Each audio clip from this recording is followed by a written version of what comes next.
Are we through with all parties supporting the application? In that case, Professor, you can continue. I thank you, my lord, and members of the bench. I will try to be brief. My colleagues and I,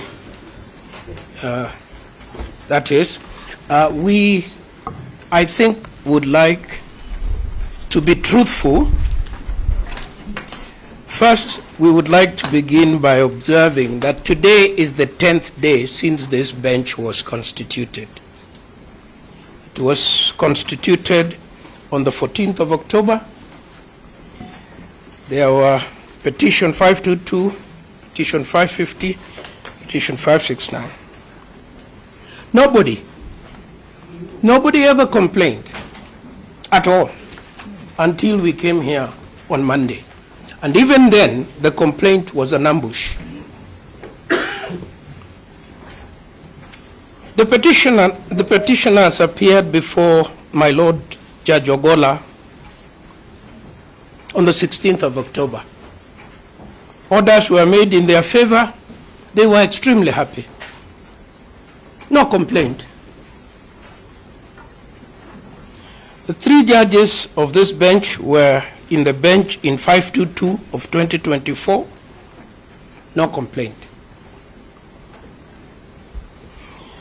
This complaint is a complaint founded on the fact that on the 18th, the Honorable the Attorney General, for the first time, also got orders. Now, that is when this bench became a bad bench. It was a very good bench for as long as it gave any order to the petitioners. It became a suspicious bench when it gave an order, only an order to expedite the hearing. The Attorney General had wanted many things. They were all declined. I will address you, my lords, on the understanding that we have two petitions. There's one petition I call the Kerugoya petition. And there is another petition I will call the Nairobi petition. It is our preliminary submission that yesterday's ruling of the 23rd substantially addresses the issues raised in the Kerugoya petition, and that those issues are now, they are res judicata. There is issue estoppel.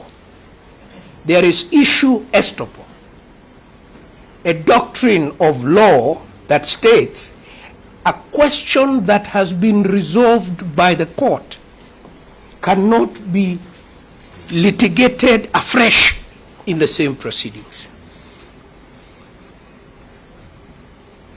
It is our second submission that the first limb of the Nairobi petition on recusal that speaks to how the case was handled between the 18th and the 22nd is also substantially settled by yesterday's ruling. And I think my learned friends, most of them, were able to confirm that. And they complained about that. No.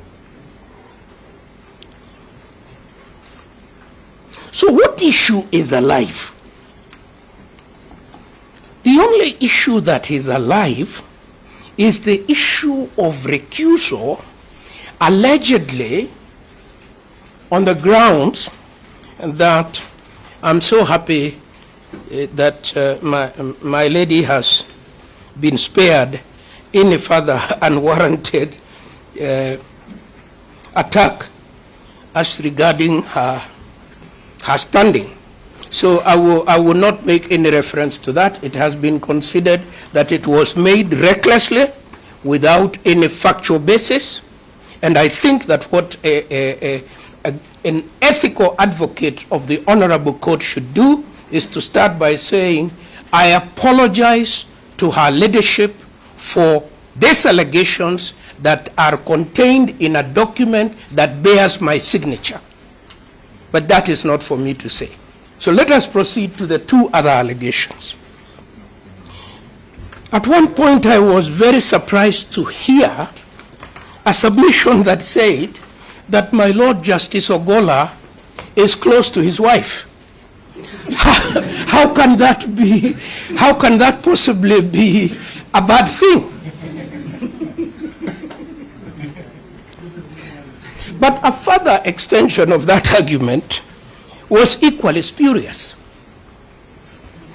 A professional person is entitled to an independent professional existence.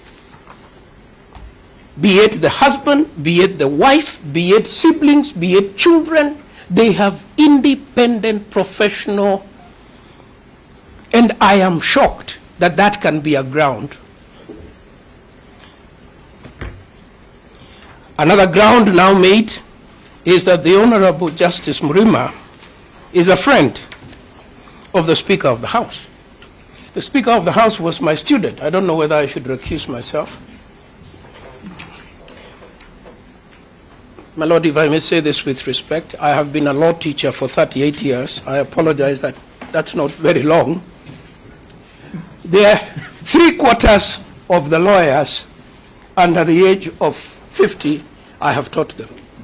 I don't know whether I should recuse myself each time I appear against, including the Honorable Tom Ojienda here, Senator. Could you confirm that? I confirm that you're my teacher.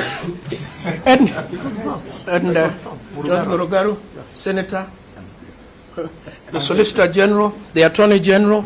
This is the nature of our profession. This is the nature of our profession. The Speaker is a member of the legal profession. The Honorable Justice Mrima is a member of the legal profession. How else are we to do our work? Paul Kibugi Muite, Senior Counsel, a personal friend for many years. On the day I got married, he brought me a copper coffee dispenser. Am I never to do any case with him? Should I always tell people, I know Paul Muite from when I was mayor, he came to my wedding, he brought me a gift. It cannot possibly be. That is not how this profession works. Let me very quickly set this, what we believe is the standard. The standard is set in the case of, the most important of this all is the Rai case, which has been talked about. When will you ask for a recusal? And I agree with Dr. Kamino when he says that no lawyer, no advocate should ever make an application for recusal lightly. Indeed, an advocate approached by a client who is making personal attacks against a judge that are baseless must return the brief to the client. That is the honorable thing to do. Now, I have referred you to the Rai case, but the most important of this all is the objective test that is set in the Rawal case. In the Rawal case, which you are aware of, Rawal versus Judicial Service Commission, the court says there is no basis for a judge to automatically recuse themselves when a bare allegation is made by a party. The allegation must be substantiated. First, they now quote the Court of Appeal. Firstly, it is obvious from the above test that there is no basis for the rather elastic test propounded by Dr. Kaminwa, where a judge must automatically recuse himself or herself upon the making of a bare allegation of any of the parties. We have not come across any authority in support of the proposition, and Dr. John Kaminwa did not provide any. On the contrary, decisions abound that judges must not recuse themselves on flimsy and baseless allegations. It is our submission that a claim that the friendship that may exist between a party and a judge because they went to the same school, because they went to the same university, because they come from the same county, that is baseless. It must be demonstrated, like was said in the case of Kaplan and Stratton versus Z Engineering Construction Limited. If disqualifications issues were to be raised, say, because a judge and a member of the bar belong to the same Rotary Club or the same Lions Club or the same sports club, there would be no end to such approaches. There would be no end. In this case, it has not been demonstrated that there is any way in which the independence of any of the judges here can be said to have been compromised.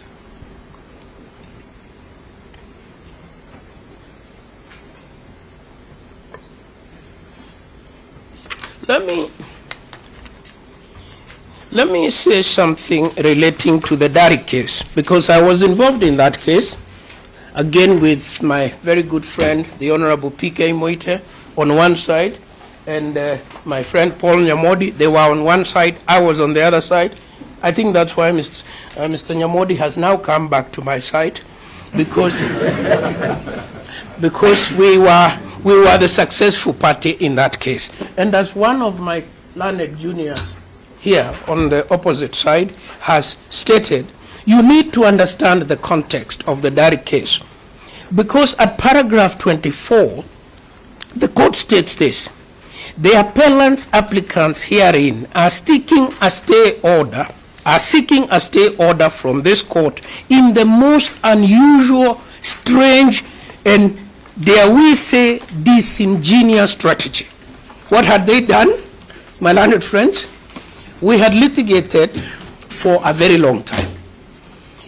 Litigated in England in the High Court, litigated in England in the Court of Appeal, litigated in the High Court here, litigated in the Court of Appeal here, litigated in the Supreme Court, and their final card, they had made a complaint against the Supreme Court. And what they were asking the Supreme Court to do is stay proceedings as we go to prosecute the allegations we've made against you. And I think the Supreme Court threw the sink at them, and that is why the decision says what it says.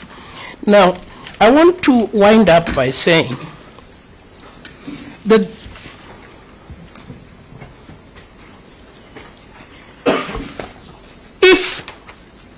if this court were to accede to this application, it would throw into disarray a critical public interest litigation when the country is in the throes of a serious constitutional crisis. And that is why philosophers like Dr. Muthomi say that cities burn, as philosophers are quibbling on whether we need a bucket or a pipe to put out the fire. We are in the throes of a grave constitutional crisis. The court that we have been given to resolve this issue cannot stop sitting on the basis of the most flimsy allegations of friendship between parties, because I don't know of a single representation here that is not related to another. If you opened this door, you will have created a precedent where all a lawyer needs to do an advocate. All he needs to do is to make a connection. To make a connection. You go to the same church. You go to the same mosque. You used to work in the same chambers. You were trained by the same pupil master.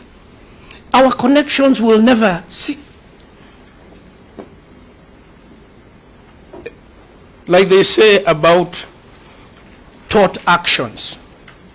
There can never be an end to taught actions, and there can never be an end to the relationships we have in the legal profession. An applicant must demonstrate that because of that relationship, there is reason to believe, demonstrated by either past behavior, past judgment, past ruling, past conduct, that a judge will be biased in any way. But ultimately, as the authorities I have cited to you state, a judge has taken a judicial oath. A judge has a judicial oath. He answers to his conscience and to his oath. And finally, I will say, because I've had the great privilege to sit as an arbitrator in numerous matters, both locally and overseas, I have never found a standard that requires that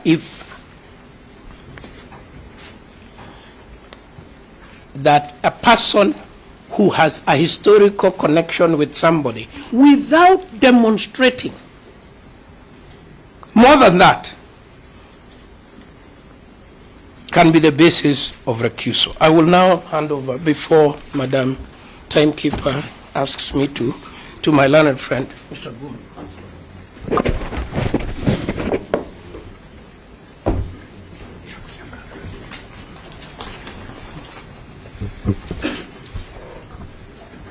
My lords and my ladies, for completeness of our record, we have filed grounds of opposition.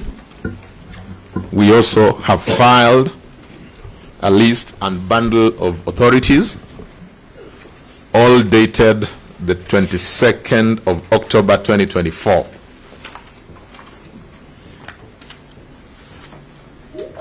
My lords and my lady, permit me to start by saying that judges, just like any other judicial officer, have a duty to sit.